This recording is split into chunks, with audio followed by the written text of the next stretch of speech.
기록이라는 단어를 떠올리면 대개는 글자로 빼곡히 적힌 고문서나 고서를 연상하기 쉽습니다. 하지만 인류는 문자가 발명되기 훨씬 이전부터 수많은 방법으로 자신들의 존재를 기록해왔습니다. 이 분야에서 한국은 기록의 민족이라 불릴 정도로 가히 타의 추종을 불허하는데, 독일 구텐베르크보다 70년 앞선 직지나 인류의 불가사의로 알려진 방대한 팔만대장경, 누구나 그를 기록할 수 있게 만든 한글 같은 잘 알려진 업적만을 가리키는 것은 아닙니다. 이미 선사시대부터 우리 한반도 조상들은 돌에, 바위에, 땅에 치열할 정도로 자신들의 존재를 알려왔는데, 지금도 그 흔적은 생생히 남아있습니다. 그중 가장 충격적인 기록은 50년 전 가뭄으로 물이 쫙 빠진 울산의 한 댐에서 발견됐는데요. 오늘은 울산으로 가보겠습니다. 안녕하세요, 디스멘털입니다.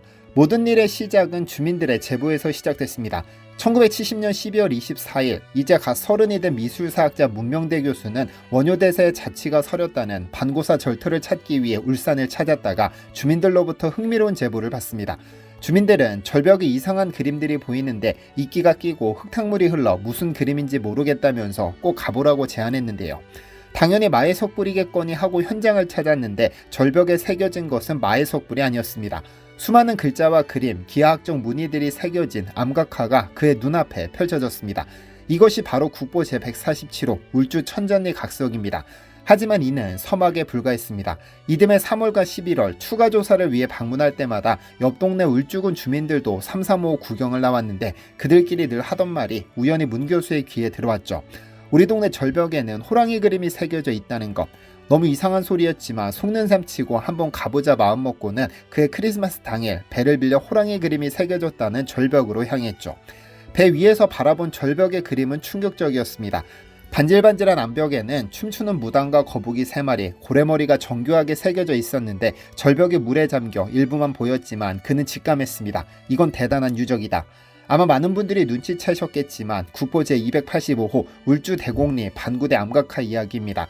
그런데 혹시 이 반구대 암각화를 유네스코 세계유산 등재를 추진하고 있지만 매번 실패하고 있다는 사실을 아시나요? 자세한 이야기는 아래에서 조금 더 다루기로 하고 반구대 암각화를 조금 더 살펴보겠습니다. 문 교수가 배를 타고 조사에 나설 수밖에 없던 이유, 그리고 이후 3년 동안 제대로 된 조사를 진행할 수 없었던 이유는 이곳이 댐이기 때문입니다. 1965년 건설된 사연댐으로 인해 대곡천에 위치한 반구대는 1년 중 5개월 동안 물에 잠겨 있습니다. 그래서 제대로 된 조사를 하려면 물이 빠진 후에야 가능했죠. 그러던 1974년 오랜 가뭄으로 댐의 바닥이 보일 때쯤 제대로 된 실측 조사가 시작됐는데요. 조사팀은 암벽 표면에 점토를 일일이 붙이며 조사를 진행했고, 높이 2.5m, 너비 9m에 이르는 거대한 암벽에서 고래, 호랑이, 사슴, 멧돼지 등 다양한 동물과 고래를 잡는 선원들의 모습 등 약 300여 점의 문양을 확인했습니다. 1984년 동국대학교가 발간한 연구지 반구대 울주 암벽 조각에 그가 직접 그린 실측도가 담겼는데, 그 정교함과 규모가 상당합니다. 너비 약 10m, 높이 약 3m의 암벽에 그림을 새기는 것이야 별 특별할 것도 없겠으나, 이 반구대에 그려진 그림들은 늦어도 청동기 시대, 이르면 신석기 시대 울산에 살던 조상들이 새겼기 때문에 특별한 가치를 지닙니다. 제대로 된 문명이 형성되기도 전에 우리 조상들은 암벽에 그림을 그려 자신들의 존재를 남겼으니까요. 이렇게 벽화에 새겨진 선사시대 생활상은 세계사에서도 그 유례가 없는 보물입니다. 사실 암각화는 그 절벽이 언제 형성되었는지를 과학적으로 확인할 방법이 없어 탄소연대 측정과 같은 방식으로 제작 시기를 알 수 없습니다. 따라서 암각화에 새겨진 그림을 바탕으로 제작 시기를 추정하게 되는데, 울산 반구대 암각화의 경우 신석기 시대에서 청동기 시대에 걸쳐 제작된 것으로 추정됩니다. 하지만 중요한 점은 제작 시기가 몇천 년 전인지보다 인간이 도구를 사용해 앞면에 그림을 그렸다는 사실. 반구대 암각화에는 고래, 거북이, 물개 같은 해양생물과 함께 호랑이, 사슴, 멧돼지, 소, 토끼 등이 묘사되어 있으며 몇몇 동물은 내장까지도 세밀하게 표현되어 있습니다. 더불어 배와 작살, 그물, 창을 든 사냥꾼, 춤추는 주술사까지 총 300점이 넘는 그림이 절벽을 가득 메우고 있는데요. 이를 통해 당시의 사냥기술과 의식, 사상, 사회 경제상을 엿볼 수 있어 지금 현재까지도 활발하게 연구가 이루어지고 있습니다. 그런데 이 암각화의 진짜 가치는 고래에 있습니다. 잘 아시다시피 울산은 한때 우리나라 포경업의 중심지였는데, 이를 반영하듯 그림 속에서 확인된 고래만 북방 긴수염고래, 흑등고래, 돌쇠고래, 향고래, 귀신고래, 범고래, 상괭이 등 최소 7종입니다. 암각화 전체에 무려 고래 53마리가 새겨져 있죠. 이로써 당시 고래 집단의 종류, 행태, 습성을 한눈에 파악할 수 있죠.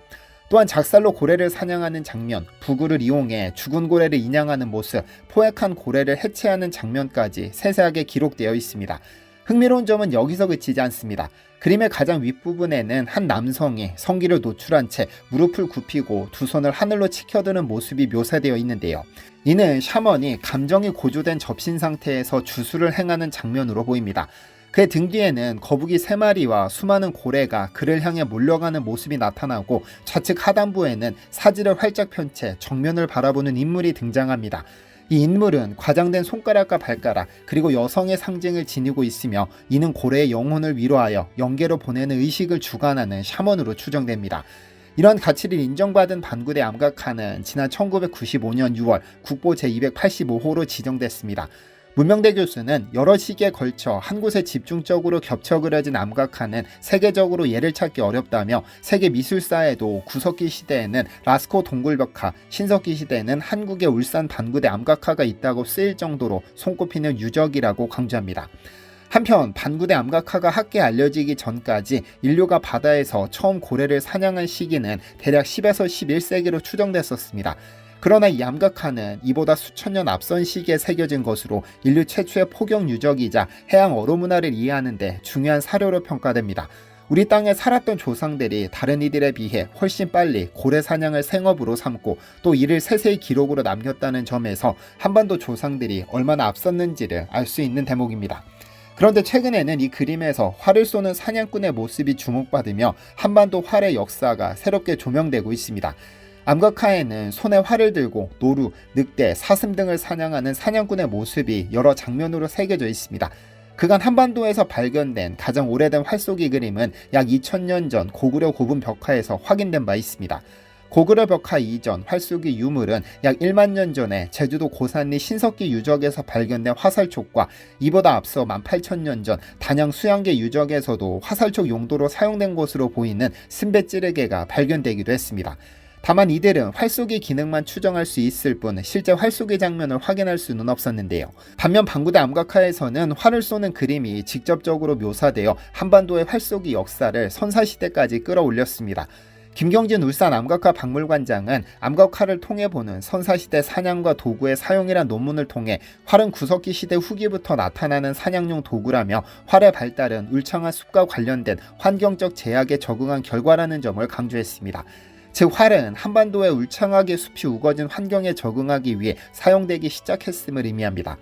암각화에서 보여지는 활은 세상에서 가장 짧지만 가장 큰 탄력을 내는 오늘날 볼 수 있는 각군과 비슷한 형태로 이를 통해 아주 오래전부터 우리 조상들의 활쏘기 기술이 뛰어났다는 점을 말해줍니다. 하지만 이렇게 세계적인 기록물이 아직까지 유네스코 세계유산으로 등재되지 못했다는 사실을 아시나요? 초반에 말씀드렸듯 반구대 암각화가 자리한 대곡천은 1965년 지어진 사연댐 안에 자리하고 있습니다. 그래서 댐이 세워진 이후 50년 동안 가뭄을 제외하면 거의 항상 물에 잠겨 있는데요. 상황이 이렇다 보니 침수와 노출이 반복되며 상당히 훼손됐는데 2011년 훼손 실태 조사 결과 고래문양 주변을 포함한 56군데에 돌부스러기가 떨어져 나간 점이 확인됐습니다. 13년이 지난 지금은 더 많은 손상이 있을 텐데요. 고고학계에서는 꾸준히 수문을 설치해 수위를 낮춰야 한다고 요구했으나 식수가 부족해질 수 있다는 우려가 제기되면서 아직도 해결하지 못했습니다. 자칫 계속해서 무너져 내리는 하단부가 제대로 관리되지 않으면 순식간에 암벽 전체가 무너져 내릴 위험성도 있죠. 그래서 부실한 보존 대책의 상징 문화유산입니다. 그간 세계유산 등재 추진이 없었던 것은 아닙니다. 문화재위원회는 매년 침수에 따른 보존 방안이 미흡하고 세계유산 등재 이후 보존관리 계획이 누락됐다는 이유로 매년 신청 대상에서 제외시켜왔습니다. 그런데 올해 초 새로운 소식이 들려왔습니다.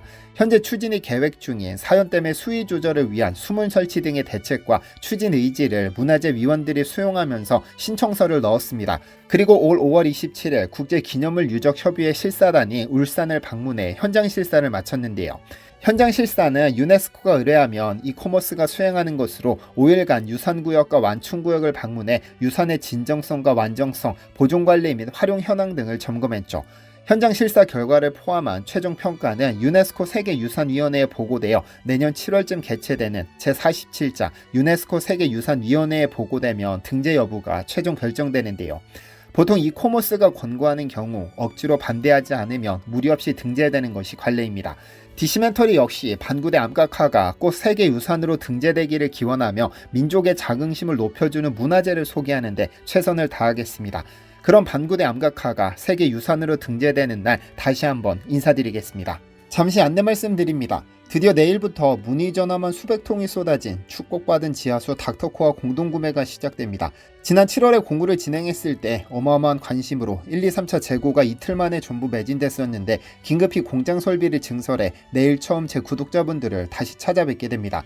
충남 부여의 평범한 지하수 하나가 저렇게 큰 관심을 받았던 이유는 전세계 최고 병원 순위에서 6년 연속 1위에 빛나는 메이오 클리닉이 직접 가져가 연구해 특정 질병에 효과가 있다는 결과를 SCI급 논문에 여러 차례 발표했기 때문입니다.